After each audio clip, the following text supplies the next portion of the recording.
Շնորհակալություն, պարոն Քթոյան, ես ներողություն եմ խնդրում քննարկվող թեմայից շեղվելու համար, ներողություն եմ խնդրում իմ եւ հաջորդիվ վստահ եմ բոլոր իմ գործընկերների կողմից, բայց վերջին օրերին եւ առհասարակ այս դահլիճում քաղաքական քննարկումները բավականին սուր են եւ մտքեր են հնչում, որոնց չարձագանքելը անհնար է։ Եվ անկեղծորեն ասած, ես հատուկ փորձեցի հնարավորինս շուտ գրանցվել ելույթի համար, որպեսզի հնարավորություն ունենամ հարցեր ուղղել մեր գործընկերներին եւ ակնկալում եմ, որ հաջորդիվ ելույթներում նրանք իմ հարցերին վերջապես եւ իսկապես կպատասխանեն։ Եվ հարց առաջին, հարգելի գործընկերներ եւ սիրելի համաքաղաքացիներ, ես չգիտեմ դուք նկատել եք ընդհանրապես այս քննարկումների ժամանակ թե ոչ, բայց մեր ընդդիմությունը հետևողականորեն հրաժարվում է բովանդակային քննարկում ծավալել եկեղեցականների շուրջ ընթացիկ խոսակցություններում եւ ըստ էության ինչերում ասես այդ մարդկանց մենք մեղադրեցինք եւ ի պատասխան լսեցինք միայն կրկնվող նույն մտքերը առայն թե սա բռնաճնշում է եկեղեցու նկատմամբ եւ որ չգիտեմ առավելագույնը որ հնարավոր է իրենց կողմից լսել այն է որ մենք դարձնում ենք եկեղեցիները կրպակներ բայց նայելով այս կողմ ուզում եմ անկեղծորեն հարցնել մեր գործընկերներին Հայաստան ֆրակցիայի փոքրաթիվ անդամներին ովքեր այստեղ ներկա են հարգելի գործընկերներ ձեզ իսկապես չի հետաքրքրում ձեր կաթողիկոսը ուխտազանցա թե չէ։ Մենք այսքան բան ենք ասում, ասում ենք այդ ամենօրյա ռեժիմով ստեղից այդ միտքը լսում եք։ Հիմա եթե ինքը ձեր կաթողիկոսն է, դուք էլ այտենց եկեղեցապաշտ եք, ձեր համար այդ հարցը որևէ նշանակություն չունի, այդ հարցի պատասխանը։ Այդ մարդը լռում է, այս կես տարի է այդ թեման ամեն օր քննարկվում ազգային ժողովում, այդ մարդը լռում է։ Լավ, ձեզ այդ հարցի պատասխանը հետաքրքիր չի։ Չէ, բայց ինչ որ ձևով պետք է այդ բովանդակային քննարկման մեջ մտնեք, չէ՞։ Ասեք, չէ, չի եղել։ Մենք ասենք եղել է։ Բայց դուք չեք մտնում այդ քննարկման մեջ, որովհետև երբ որ մտնեք եւ այն պայծ երբ որ կմտնեք այդ քննարկման մեջ, հարցը կհասնի այն կետին, որ պետք է ապացուցել եղել է, թե չի եղել, ու այդ պահին ուզած չուզած ձեր կաթողիկոսը պիտի մտնի քննարկման մեջ, ինչը բնականաբար ամենևին նրա համար ցանկալի չէ։ Մեզ ասում եք դարձել ենք եկեղեցիները կրպակներ։ Այդ դուք մեզ ասում եք, որ եկեղեցիները դարձել են կրպակներ, եւ ի պատասխան ես ձեզ հարցնում եմ, ինչ գործ ունի Վեհարանում Սամվել Կարապետյանի նկարը, ահռելի sense պատին խփած ու կողքը տենց փոքր, մի 3 անգամ փոքր Հիսուսի նկարը։ Դա ես անձամբ եմ տեսել։ Նորմալ է սա։ Ու մեզ ասում եք մենք դարձել ենք կրպակ, ասում Սամվել Կարապետյանի նկարը sense մեծ ամբողջ պատով երկայնքով ուրիշ ավելի մեծ նկարը տեղ չկար։ Անգամներ ավելի մեծ քան մնացածը։ Դա նորմալ է։ Կրպակ ենք մենք դարձել եկեղեցին։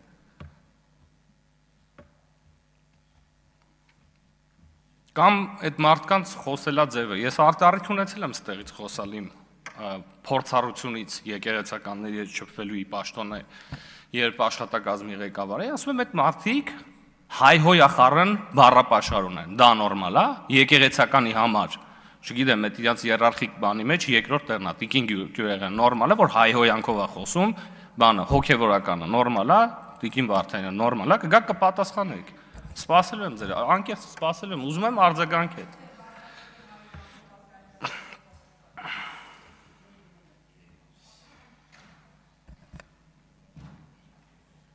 Եվ վերջապես, այո, պատասխանեք ձեր համար կարևոր է այդ մարդու ուխտազանցության հարցը, թե չէ։ Եվ եթե պարզվի, որ ուխտազանցա ձեր կաթողիկոսը, պետքա կարգալույծ արվի, թե չէ։ Խնդրում եմ պատասխանեք այդ հարցերին, իմանանք ձեր կարծիքը մեր եւ հանրության համար կարևոր է եւ պիտի իմանանք մասնավորապես մեր հանրության համար։ Մարդիկ պիտի գնան ընտրություն կատարեն կես տարուց։ Պարոն Մինասյանը ասում է ամբարտավանություն եւ այլ մեզ ամբարտավանության մեջ են։ Պարոն Վարդանյան, բաց թողեք փոխնախարարին, խնդրում եմ։ Բաց թողեք այդ մարդը։ Եվ մեր գործընկերները ըստ էության անդրադարձան այդ հարցին, ես ուզում եմ չգնալ հեռուն հիշել մարդու, ով վաղուց այս ազգային ժողով գրեթե չի գալի երբեք, եւ խոսալ ամենաակտիվ պատգամավորներից ընդդիմության, ես ուզում եմ ձեզ հիշեցնել 21 թվականի նախընտրական քարոզարշավի ժամանակ ձեր ամենաակտիվ պատգամավոր Գեղամ Մանուկյանի բառապաշարը եւ ամբարտավանության եւ չգիտեմ սահմաններ անցնելու մասին թերևս խոսակցությունը փակենք։ Եվ հարցեր, որոնց պատասխանը իսկապես դժվար է գտնել, եւ սա աբսուրդ է թերևս,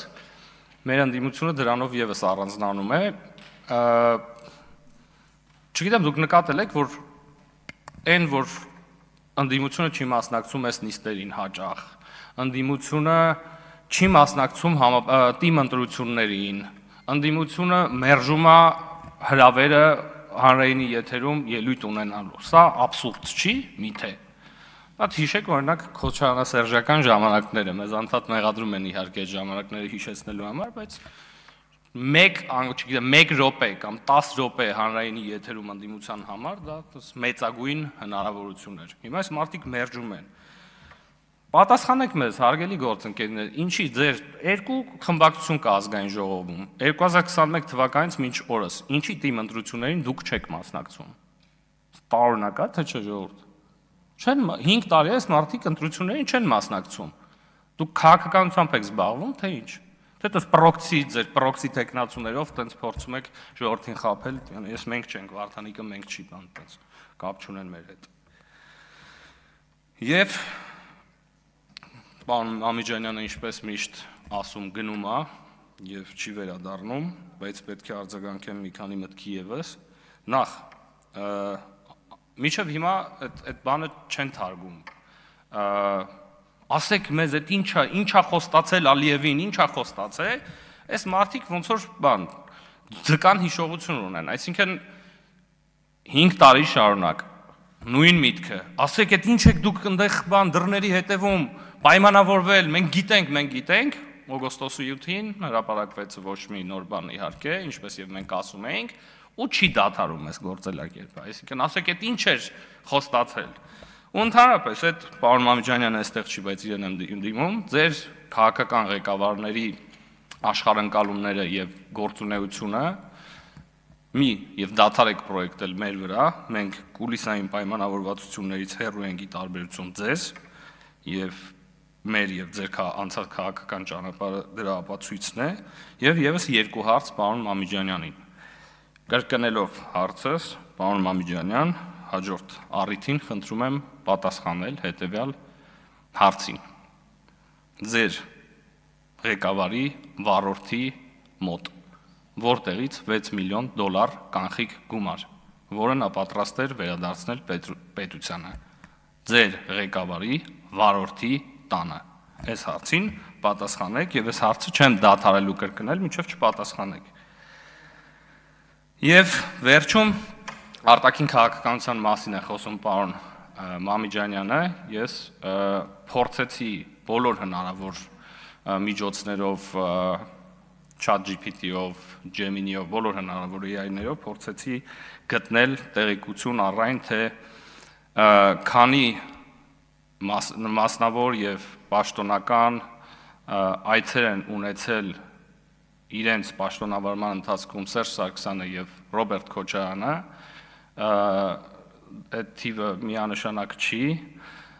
բայց ես կխնդրեմ պարոն Մամիջանյանին վերհանել նման վիճակագրություն Սերժ Սարգսյանի պաշտոնավարման մասով եւ Նիկոլ Փաշինյանի պաշտոնավարման մասով հասկանալու համար, թե որ քաղաքական ղեկավարն է եղել արտաքին բլոկում առավել ակտիվ։ Շնորհակալություն։ Չմոռանաք հավանել տեսանյութը եւ բաժանորդագրվել Civic AM-ի YouTube-յան էջին։